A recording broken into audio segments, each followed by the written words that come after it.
आपकी जाति मुझे नहीं पता, मेरी जाति आपको नहीं पता ना।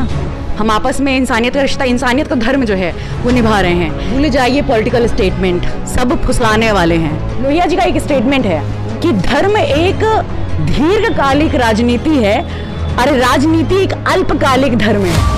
तो धर्म निभाइए, धर्म मतलब क्या, धारण करनी हो, अच्छी अच्छी प्रवृत्तियां नीतियां वो अपनाइए। राजनीतिक पचड़ों में गाय पस रहे हैं, आइए हम दिवाली मनाते हैं, ईद मनाएं, आइए हम लोग आपस में सब मिलकर खाएं पिए। जब मुट्ठी बनती है ना तो ये ताकतवर हो जाती है। हाथ सबको साथ में लेके चलना है, इसको काट नहीं सकते, इसको काट नहीं सकते, इसको काट नहीं सकते, इसको काट नहीं सकते, लेकिन सबको समान सोच दे सकते हैं। किससे? शिक्षा से दे सकते हैं रमाशंकर जी। शिक्षित और साक्षरता में फर्क को समझिए। सिर्फ लिखना पढ़ना साक्षर नहीं है हमारी, कि एक तो दहेज ना लेना है ना देना है, बुजुर्गों का सम्मान करना है, तीसरा शिक्षा और समता को आत्मसात करना है, और चौथा सबसे महत्वपूर्ण चीज़ की पर्यावरण और ये सारी चीज़ें जो हैं जाति को नाश करना है। जो जाति व्यवस्था है, जो हर लोग अलग अलग मांग उठा रहे हैं अपनी, कि हमें इस जाति के लिए आरक्षण चाहिए, इस जाति के लिए आरक्षण चाहिए, सारा कोटा डिवाइड हो जाएगा। तो हम बात क्यों नहीं करें कि बराबर की एजुकेशन दो, बराबर का अधिकार सबके लिए जब है, तो हम कोटा वोटा क्यों मांग रहे हैं अलग से? बहुत तेजी से चल रही है। हाँ, द्रौपदी मुर्मू जी ने अपने ट्विटर हैंडल से कहा कि फेक है कि रियल है पता नहीं, जो संभावित होने वाली हमारी राष्ट्रपति हैं द्रौपदी मुर्मू जी, उन्होंने कहा कि मेरी प्राथमिकता होगी कि मैं हिंदू राष्ट्र घोषित करूंगी। ठीक है, अगर वो हिंद इंडस वैल्यू वाला जो हिंद है, अगर उसकी बात कर रही है, जिसमें सर्व समाज की बात कही गई, जिसमें सबरी के बेर खाए प्रभु श्री राम जी ने, राजा रामचंद्र जी ने, अगर उस हिंदू राष्ट्र की बात कर रही है तो बहुत स्वागत है। लेकिन अगर सेकुलरिज्म को हटकर अगर एक डोमिनेशन की, अगर एक जात की, एक व्यवस्था की डोमिनेशन की बात हो रही है तो मैं टोटली डिस्कार्ड करती हूँ। ये कहा जाता था कि हिंदू मुस्लिम सिख ईसाई आपस में सब भाई भाई, हमने भी पढ़ा है, आपने भी पढ़ा है, और आज जब हिंदू राष्ट्र की बात होगी तो जो अनेक वर्ग हैं वो कहाँ जाएंगे? आपका शुभ नाम क्या है? रमाशंकर जी। आपकी जाति मुझे नहीं पता, मेरी जाति आपको नहीं पता ना। हम आपस में इंसानियत का रिश्ता, इंसानियत का धर्म जो है वो निभा रहे हैं। भूल जाइए पॉलिटिकल स्टेटमेंट, सब फुसलाने वाले हैं। प्रेजुडिस एक वर्ड है इंग्लिश में, फुसलाने वाले हैं। अब वो दौर नहीं है कि जब राम मनोहर लोहिया, जॉर्ज फर्नांडिस हों और इंदिरा हों, जवाहरलाल नेहरू, अटल बिहारी जी विदेश मंत्री बनाए, कांग्रेस दूसरे विपक्ष की पार्टी के नेता को विदेश मंत्री बनाए। वो समय, वो उदारवादी जो प्रवृत्ति है उतना नहीं है। लेकिन हमारे भारतीय इतिहास में, भारतीय राजनीतिक इतिहास में ही इतने उदाहरण है किससे, कि हमें उससे सीखना चाहिए। हम और आपस में देखिए, लोहिया जी का एक स्टेटमेंट है कि धर्म एक दीर्घकालिक राजनीति है और राजनीति एक अल्पकालिक धर्म है। तो धर्म निभाइए, धर्म मतलब क्या, धारण करनी हो, अच्छी अच्छी प्रवृत्तियां नीतियां वो अपनाइए। राजनीतिक पचड़ों में गाय पस रहे हैं, आइए हम दिवाली मनाते हैं, ईद मनाएं, आइए हम लोग आपस में सब मिलकर खाएं पिए और समता से रहें। गांधी जी ने क्या कहा? जो परिवर्तन आप समाज में देखना चाहते हैं वो परिवर्तन सबसे पहले आप अपने भीतर करिए। कहा ना उन्होंने। ज्योतिबा फूले जाती थी पढ़ाने बच्चों को, कीचड़ फेंक दिया जाता था तो साड़ी रख के लेके जाती थी एक, ठीक है, कि धुल के फिर पहन के आऊंगी। भारत एक खोज किताब अभी कंप्लीट की, श्याम बेनेगल ने दूरदर्शन पे भारत एक खोज नाम से दूरदर्शन पर 53 एपिसोड्स का वो चैनल चलाया, वो कंप्लीट किया, हैव कंप्लीटेड।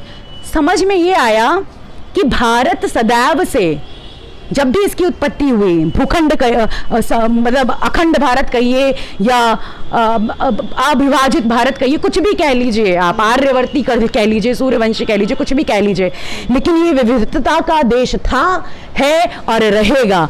तमाम शक्तियां हैं, नकारात्मक शक्तियां हैं और सकारात्मक शक्तियां हैं रमाशंकर जी, ठीक है। हमें किसको बढ़ावा देना है? जो इंसान, सबसे बड़ा धर्म इंसान है। कोरोना काल में जब आप हॉस्पिटल जाते थे इलाज कराने के लिए तो दलित डॉक्टर थे तो इलाज नहीं कराते थे समन क्या? उस समय कोई नहीं बोलता। मैंने आप जनरल अगर ओबीसी के थे तो मुस्लिम से इलाज नहीं कराते थे क्या? जवाब दीजिए मुझे। नहीं होता था। पूछते थे क्या ये ऑक्सीजन सिलेंडर कहाँ से आया, पूछते थे क्या? नहीं। गुरुद्वारे से आया, दिल्ली गुरुद्वारे से आया कि कहाँ से आया, पूछते ना। वहाँ समझ में आया कि सबसे बड़ा धर्म इंसानियत है। जब भूख लगती है ना, श्रीलंका का हाल देखिए, श्रीलंका का हाल क्या है?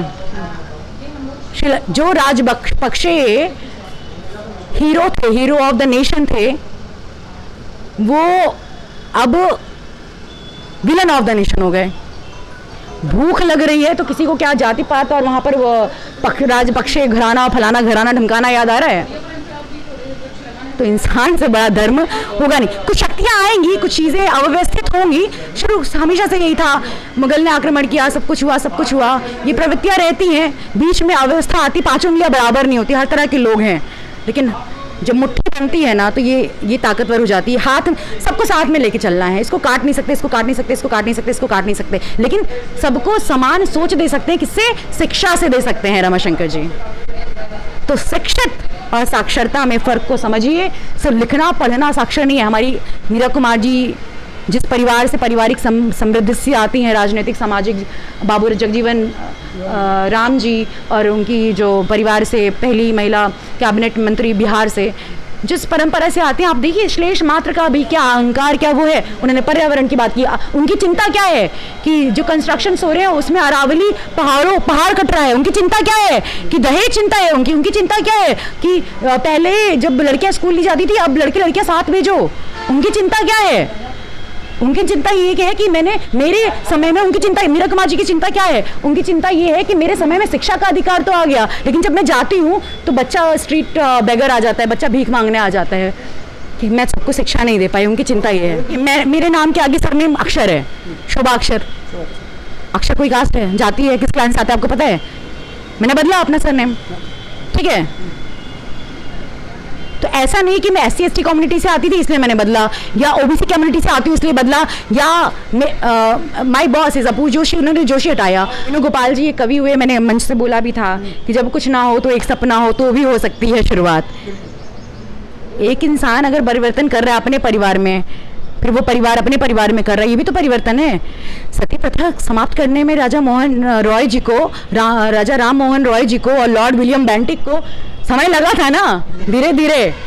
तो ये सब परिवर्तित होगा, लेकिन बूंद बूंद से सागर भरता है, तो हम उस बूंद का काम। मैं चाहूँगा कि जो युवा हैं जी, लड़कियाँ खासकर, हाँ, क्या संदेश देंगे?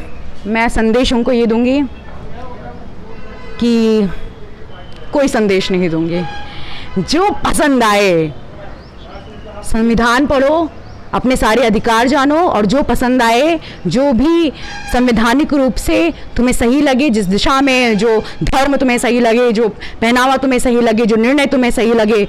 हिजाब फेंक रही है ना ईरान में, इराक में महिलाएं, जो तुम्हें सही लगे तुम वो करो। बस अपने बुजुर्गों की सेवा करो, बड़ों का सम्मान करो, नैतिकतावादी बनो, उदारवादी बनो, और जो भी कुछ करो। सब्जी की भी मार्केटिंग कर रहे हो ना, अगर ईमानदारी से करो।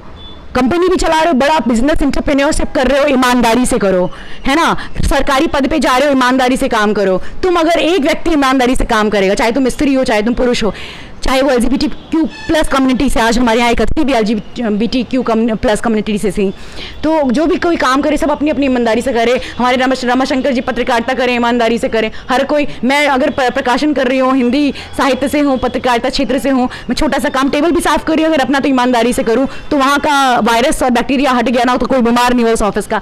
तो जो भी काम करिए ईमानदारी से करिए, बस यही उद्देश्य है। बाकी सब आज की पीढ़ी हमारी बहुत समझदार है, शिक्षित होंगे, सब कुछ होगा।